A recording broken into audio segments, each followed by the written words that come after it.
Agora, no capítulo 3 de 1 João, a partir do versículo 1, diz assim: Vejam que grande amor o Pai nos tem concedido, a ponto de sermos chamados filhos de Deus, e, de fato, somos filhos de Deus. Por essa razão, o mundo não nos conhece porque não o conheceu.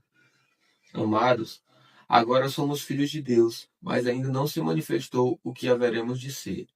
Sabemos que, quando ele se manifestar, seremos semelhantes a ele, porque haveremos de vê-lo como ele é. E todo o que tem essa esperança, nele purifica a si mesmo, assim como ele é puro. Todo aquele que pratica o pecado também transgride a lei, porque o pecado é a transgressão da lei. E vocês sabem que ele se manifestou para tirar os pecados, e nele não existe pecado. Todo aquele que permanece nele não vive pecando. Todo aquele que vive pecando não viu, nem o conheceu. A partir do versículo 7, o contexto é os filhos de Deus e os filhos do diabo. Filhinhos, não se deixem enganar por ninguém. Aquele que pratica a justiça é justo, assim como ele é justo. Aquele que pratica o pecado procede do diabo, porque o diabo vive pecando desde o princípio. Para isto se manifestou o Filho de Deus, para destruir as obras do diabo. Todo aquele que é nascido de Deus não vive na prática do pecado, porque nele permanece a semente divina. Esse não pode viver pecando porque é nascido de Deus. Nisto são manifestos os filhos de Deus e os filhos do diabo. Todo aquele que não pratica a justiça não procede de Deus, e o mesmo vale para aquele que não ama o seu irmão. A partir do versículo 11, o contexto é o amor aos irmãos. Porque a mensagem que vocês ouviram desde o princípio é esta: que nos amemos uns aos outros. Não sejamos como Caim, que era do maligno e matou o seu irmão. E por que o matou? Porque as suas obras eram más, e as de seu irmão eram justas. Irmãos, não se admirem se o mundo odeia vocês. Nós sabemos que já passamos da morte para a vida porque amamos os irmãos. Quem não ama permanece na morte. Todo aquele que odeia o seu irmão é assassino. E vocês sabem que todo assassino não tem a vida eterna permanente em si. E nisto conhecemos o amor, que Cristo deu a sua vida por nós, portanto, também nós devemos dar a nossa vida pelos irmãos. Ora, se alguém possui recursos deste mundo e vê seu irmão passar necessidade, mas fecha o coração para essa pessoa, como pode permanecer nele o amor de Deus? Filhinhos, não amemos de palavra, nem de boca para fora, mas de fato e de verdade. E nisto conheceremos que somos da verdade, bem como diante dele. Tranquilizaremos o nosso coração, pois se o nosso coração nos acusar, Deus é maior do que o nosso coração e conhece todas as coisas. Amados, se o coração não nos acusar, temos confiança diante de Deus. E aquilo que pedimos dele recebemos porque guardamos os seus mandamentos e fazemos diante dele o que lhe é agradável. E o seu mandamento é este: que creiamos no nome de seu Filho Jesus Cristo e nos amemos uns aos outros segundo o mandamento que nos ordenou. Quem guarda os seus mandamentos permanece em Deus, e Deus permanece nele. E nisto conhecemos que ele permanece em nós pelo Espírito que nos deu. Chegamos agora ao capítulo 4 de 1 João. O contexto dele começa com o Espírito da verdade e o Espírito do erro. A partir do versículo 1 diz assim: Amados, não deem crédito a qualquer espírito, mas provem os espíritos para ver se procedem de Deus, porque muitos falsos profetas têm saído do mundo afora. Nisto vocês reconhecem o Espírito de Deus. Todo espírito que confessa que Jesus Cristo veio em carne é de Deus.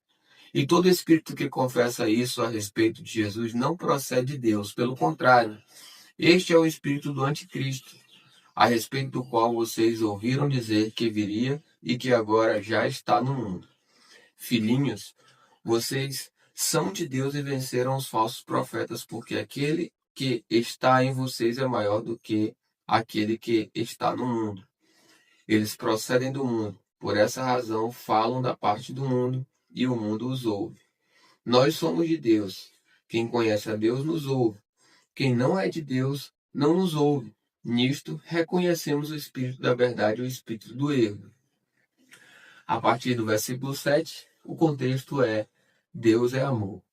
Amados, amemo-nos uns aos outros, porque o amor procede de Deus, e todo aquele que ama é nascido de Deus e conhece a Deus. Quem não ama não conhece a Deus, pois Deus é amor. Nisto se manifestou o amor de Deus em nós, em haver Deus enviado o seu Filho unigênito ao mundo, para vivermos por meio dele. Nisto consiste o amor, não em que nós tenhamos amado a Deus, mas em que ele nos amou e enviou o seu Filho como propiciação pelos nossos pecados. Amados, se Deus nos amou de tal maneira, nós também devemos amar uns aos outros. Nunca ninguém viu Deus.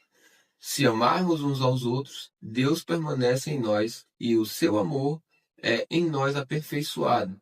Nisto conhecemos que permanecemos nele e que ele permanece em nós, pelo fato de nos ter dado do seu Espírito.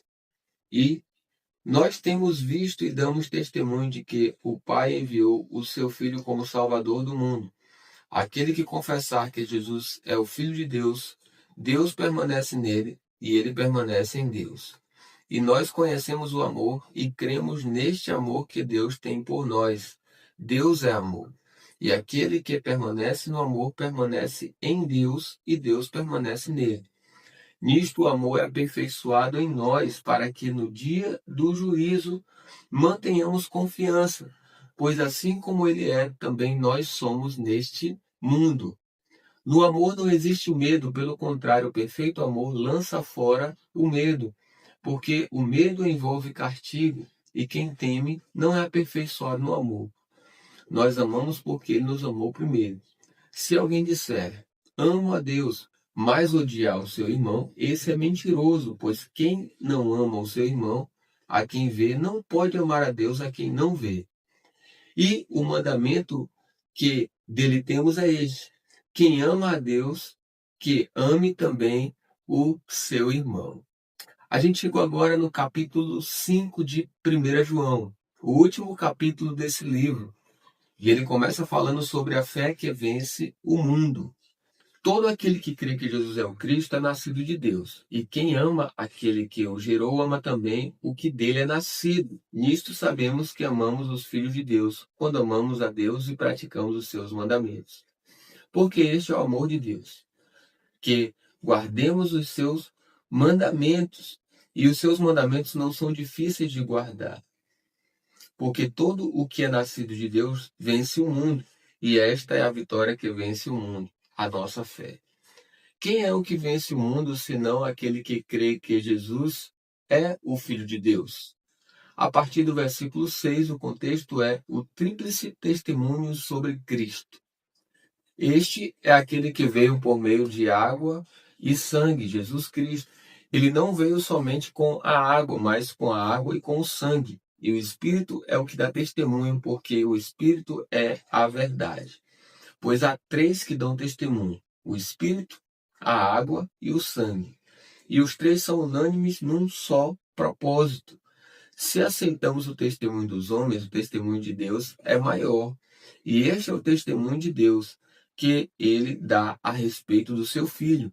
Aquele que crê no Filho de Deus tem nele esse testemunho. Aquele que não dá crédito a Deus faz de Deus um mentiroso, porque não crê no testemunho que Deus dá a respeito do seu Filho. E o testemunho é este: que Deus nos deu a vida eterna, e esta vida está no seu Filho. Quem tem o Filho tem a vida. Quem não tem o Filho de Deus não tem a vida. A partir do versículo 13, o contexto é o poder da intercessão. Estas coisas escrevi a vocês que creem no nome do Filho de Deus, para que saibam que têm a vida eterna. E esta é a confiança que temos para com ele, que, se pedirmos alguma coisa segundo a sua vontade, ele nos ouve.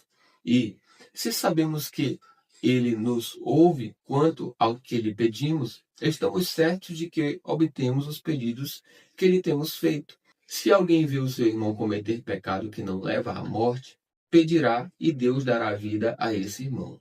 Isso aos que cometem pecados que não levam à morte. Há pecado que leva à morte, e por esse não digo que se deva pedir. Toda injustiça é pecado, e há pecado que não leva à morte. Sabemos que todo aquele que é nascido de Deus não vive em pecado, porque quem é nascido de Deus guarda a si mesmo, e o maligno não pode tocar nele. Sabemos que somos de Deus e que o mundo inteiro jaz no maligno. Os versículos 20 e 21 encerram esse livro falando sobre Cristo, o verdadeiro Deus. Também sabemos que o Filho de Deus já veio e nos tem dado entendimento para reconhecermos aquele que é verdadeiro. E nós estamos naquele que é verdadeiro, em seu Filho Jesus Cristo. Este é o verdadeiro Deus e a vida eterna. Filhinhos, cuidado com os ídolos. Assim a gente termina o livro de 1 João.